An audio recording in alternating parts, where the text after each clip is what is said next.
Hello, my name is Eric Zach. I am a staff charge nurse on 14 East Tower, which is our malignant hematology and hematopoietic stem cell transplant unit.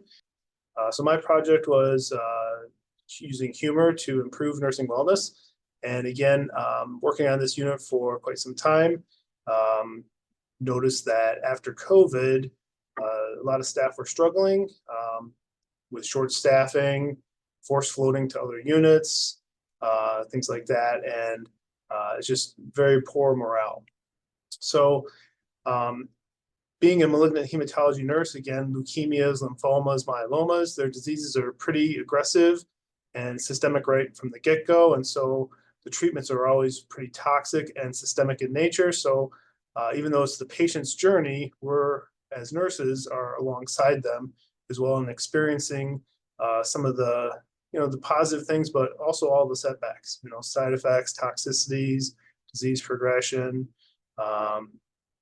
some complications, toxicities from the treatment, and even death. So it's been it is a challenging population, but most of our staff who work on this unit prefer to work with this population because it's very rewarding. We have long admissions, usually several weeks and several cycles per year. So again, we get to know them very well. They get to know us.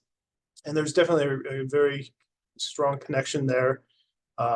And part of one of our pillars of our professional practice model is relationships and caring. So again, our staff really get involved with these patients' lives. And again, we see a lot of suffering. We witness suffering. We administer the suffering sometimes.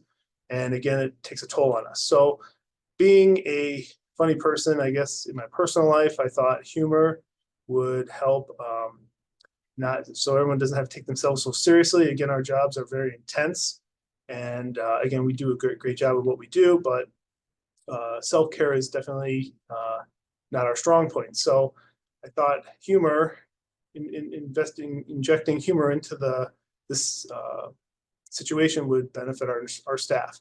So I just took typical nursing scenarios that were all very common, and a lot of them are half-truths, things that have really happened in all these years of experience, and then take it to another level with exaggerations.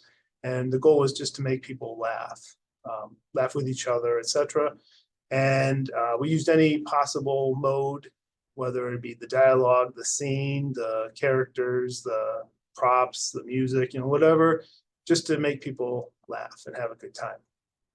So our project started in July of last year, and we completed it recently, 9 months total, finishing a little early because of other deadlines. Due to a small sample size, we couldn't show statistical significance, but there is definitely a difference between pre and post, and there was a difference between our experimental group and the control group in terms of some of those outcomes, even though we had a small sample size. So again, what we did not measure really was the process. And again, there was a lot of benefit to process. Again, you will see the video, so hopefully you will enjoy that as well. In terms of everyone having a good time, laughing at each other, bloopers, things like that. And I think it really shows our connection.